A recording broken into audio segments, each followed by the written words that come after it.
Heart attack या stroke से बचने के लिए जनरली लोग क्या करते हैं कि एस्पिरिन नाम की दवा लेते हैं, इसके टैबलेट्स लेते हैं। और एस्पिरिन में एक सैलिसिन नाम का केमिकल पाया जाता है जिसका काम है ब्लड को थिन करना, ब्लड को पतला करना। अब ये जानते हैं कि ब्लड पतला होने से ब्लड प्रेशर कैसे कम हो जाता है, कैसे डिक्रीज होता है। अगर किसी का हाई ब्लड प्रेशर है तो ब्लड प्रेशर नीचे आ जाता है, हाई ब्लड प्रेशर। हमारे जो कैपिलरीज हैं, ब्लड वेसल्स हैं, आर्टरी है जिसमें कि ब्लड फ्लो करता है, अगर वो ब्लड गाढ़ा होगा तो ब्लड वेसल्स पे बहुत ज्यादा प्रेशर डालेगा, इससे क्या होगा कि ब्लड प्रेशर इंक्रीज होगा। लेकिन अगर वही ब्लड थोड़ा थिन हो जाए, पतला हो जाए, तो ब्लड प्रेशर पर जो एक्स्ट्रा प्रेशर पड़ रहा था वो नहीं पड़ेगा। ब्लड कैपिलरीज के अंदर जो ब्लड का फ्लो है वो बिल्कुल बिना रुके हुए होता रहेगा। तो इससे ये हुआ कि ब्लड प्रेशर जो हाई हो गया था वो कम हो जाएगा। सेलिसिन का यही काम है। लेकिन एस्पिरिन से जो ब्लड पतला होता है, जो ब्लड थिन होता है, वही काम आप अगर अपने घर पे चाहें आयुर्वेद के थ्रू तो वो काम कर सकते हैं। इसके लिए आपको टर्मरिक यानी कि हल्दी लेना है, गिंगर यानी कि अदरक और गार्लिक यानी कि लहसुन लेना है।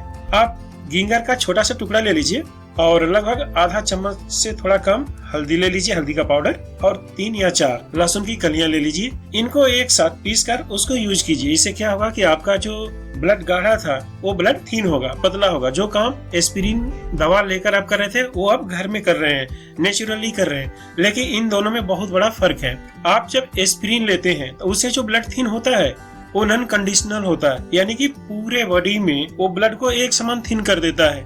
अगर इसको ऐसे समझते हैं कि अगर आपकी या हमारी किसी की उंगली कट जाती है तो उंगली कटने के बाद ब्लीडिंग होता है, तो उस खून की ब्लीडिंग को रोकने के लिए ब्लड की एक प्रॉपर्टी होती है ब्लड क्लॉटिंग, जो कि जहां उंगली कटी है वहां पर ब्लड क्लॉट हो जाता है और ब्लीडिंग रुक जाती है। लेकिन एस्पिरिन पूरे बॉडी में एक समान ब्लड को पतला कर देता है, जिससे कि अगर ब्लीडिंग हो रही है वो जल्द रुकती नहीं है, बहुत लंबा टाइम लगता है, तब तक आपका बहुत सारा ब्लड बर्बाद हो चुका होता है। वैसे ही अगर पेट में अल्सर है, घाव है और वहां अगर ब्लीडिंग होने लगी तो देर तक होगी और आपके शरीर में ब्लड कम होगा। लेकिन अगर हम ये टर्मरिक, गिंगर और गार्लिक इसको लेते हैं तो हमारा जो ब्लड है वो कंडीशनल थिन होता है। अगर हमारी उंगली कट गई या पेट में अल्सर है और वहां अगर ब्लड बह रहा है तो वहां पर तुरंत ब्लड क्लॉटिंग होगा और ब्लड का बहना रुक जाएगा। ऐसा इसलिए होता है कि टर्मरिक में करक्यूमिन नामक एक केमिकल पाया जाता है, गिंगर में जिंजरोल पाया जाता है और गार्लिक में एलिसिन। इन तीनों का काम है ब्लड को थिन करना। और ये इनकी जो प्रॉपर्टी होती है, इस प्रॉपर्टी को कहते हैं एंटीकोआगुलेंट प्रॉपर्टी।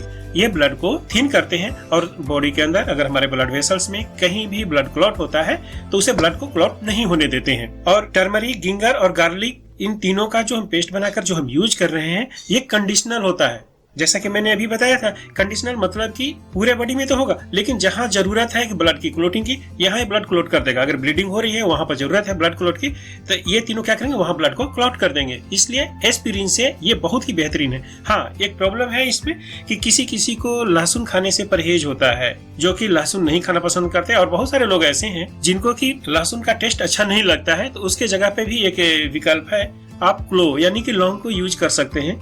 और लौंग में यूजेनॉल नाम का केमिकल पाया जाता है जिसकी प्रॉपर्टी है ब्लड थिनिंग यानी कि एंटीकोआगुलेंट प्रॉपर्टी। ये भी ब्लड को थिन करता है। तो आप एक दिन में 3 से ज्यादा लौंग मत यूज कीजिए। आप जो ये मिक्सचर बना रहे हैं टर्मरिक का, गिंगर का, तो आप उसके साथ क्लो का मिक्सचर बना लीजिए, गार्लिक रहने दीजिए। ये भी आपको कंडीशनल ब्लड थिनिंग करेगा। एस्पिरिन लेने से बहुत ही बेहतर है ये नेचुरल एस्पिरिन। इस नेचुरल एस्पिरिन को लेना, इसे हम नेचुरल एस्पिरिन बोल सकते हैं। और इसमें क्या क्या यूज करना है, टर्मरिक, गिंगर, गार्लिक या टर्मरिक, गिंगर, क्लो। ये थी एक छोटी सी जानकारी नेचुरल एस्पिरिन के बारे में।